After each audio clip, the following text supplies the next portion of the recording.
di sini akan mempresentasikan hasil diskusi kami tentang kerusakan terumbu karang.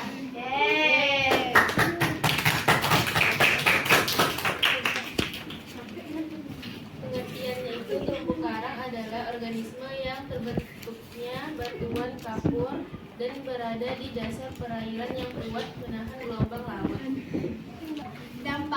Dampak kerusakan terumbu karang adalah penurunan parameter kondisi terumbu karang dan tutupan karang mati meningkat. Akibatnya kondisi terumbu karang menurun dengan dampak negatif yaitu penurunan spesies, kepadatan dan populasi ikan serta fauna bentik terumbu karang. Permasalahan kerusakan terumbu karang di laut dampaknya keragaman hayati karang. Fungsi ekologis dan ekonomis yang tinggi ini juga dibarengi oleh ancaman yang tinggi. Berbagai aktivitas manusia seperti pengambilan karang secara ilegal, penggunaan bom, penangkapan ikan, pembuangan jangkar, sedimentasi, perubahan iklim, semua ini dapat menurunkan kualitas dan kuantitas terumbu karang. Pemanasan global membuat suhu air laut naik. Kondisi tersebut mempengaruhi terumbu karang dengan mengalami pemutihan atau coral bleaching. Penyebabnya pengambilan terumbu karang secara ilegal. Kedua, pembangunan di pesisir pantai. Yang ketiga, pencemaran limbah, tempat penambangan, penangkapan ikan secara ilegal, penambangan hutan mangrove, dan pencegahannya itu: 1. Menjaga kebersihan sungai dan pesisir pantai. 2. Mencegah terjadinya erosi. 3. Menangkap ikan tanpa merusak karang. 4. Tidak mengambil karang dan terumbu karang. 5. Melibatkan masyarakat dalam upaya pelestarian terumbu karang. 6. Rehabilitas terumbu karang yang rusak. Oke, ini permasalahan yang agak sedikit berbeda ya. Rusaknya terumbu karang. Tadi penyebabnya karena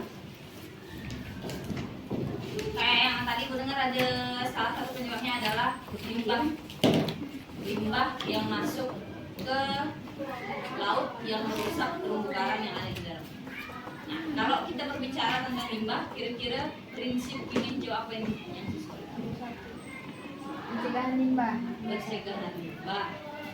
Nomor berapa tuh prinsipnya? 1. Oke. Kalau kita hubungkan gimana caranya? Kalau kita hubungkan dengan prinsip hijau, dengan ini nih permasalahan yang kalian angkat, rusaknya terumbu karang. Apa yang bisa kita lakukan ketika kita ingin mengaplikasikan prinsip hijau itu?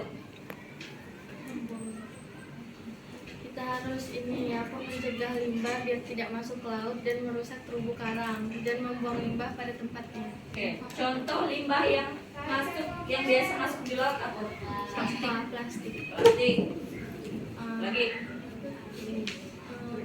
Limbah bekas pabrik. Ya. Pembuangan. Limbah pabrik. Pembuangan sisa. Nih. Jadi gimana caranya? Pembuangan sisa pabrik. Kalau di Singkawang, tahu nggak pantai yang baru dibuka dia yang berdekatan dengan perusahaan apa ya namanya? Pantai gratis ya. Dekat ini.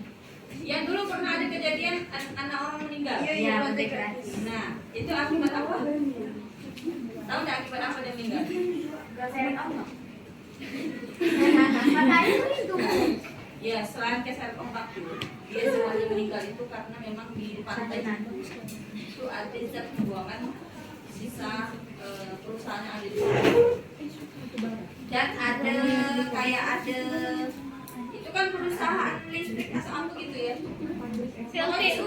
Apa? PLTU. Ya kan? Nah, jadi itu air yang ada di pantai gratis itu tuh tidak aman untuk kita gunakan berenang karena itu kayak airnya tuh kayak kalau kita mandi itu mungkin masih ada listriknya atau apa yang bisa menyengat dalam tubuh kita gitu.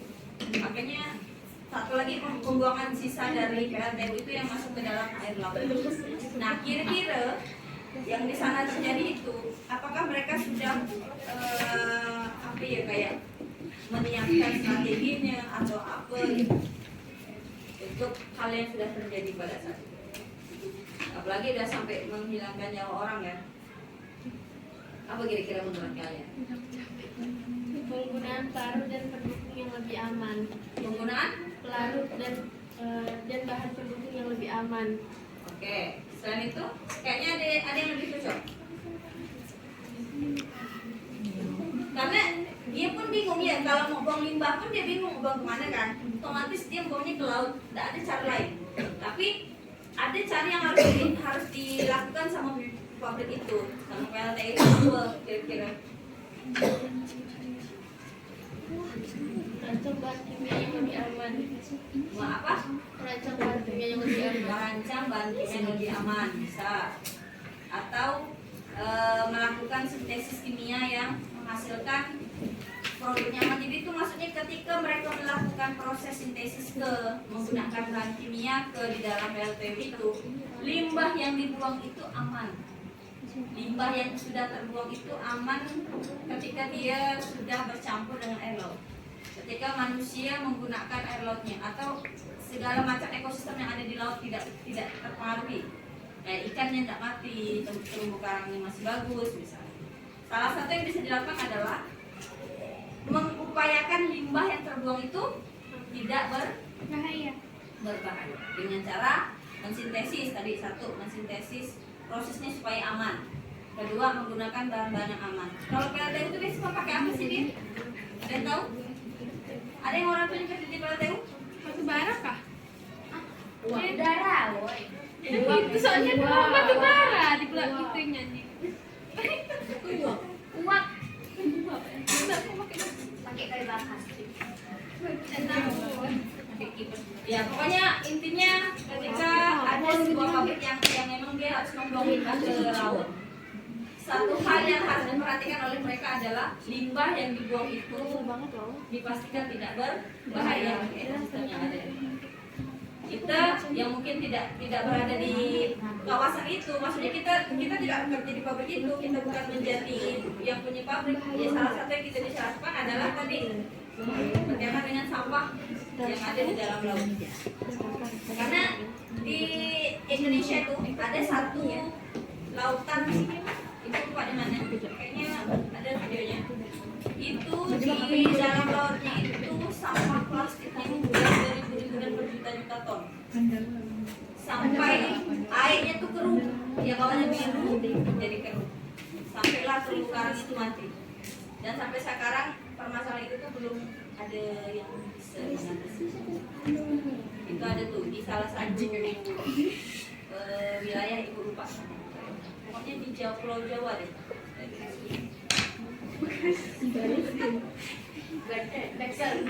Ada yang mau ditanyakan? Kalau tidak ada, kita berikan aplaus.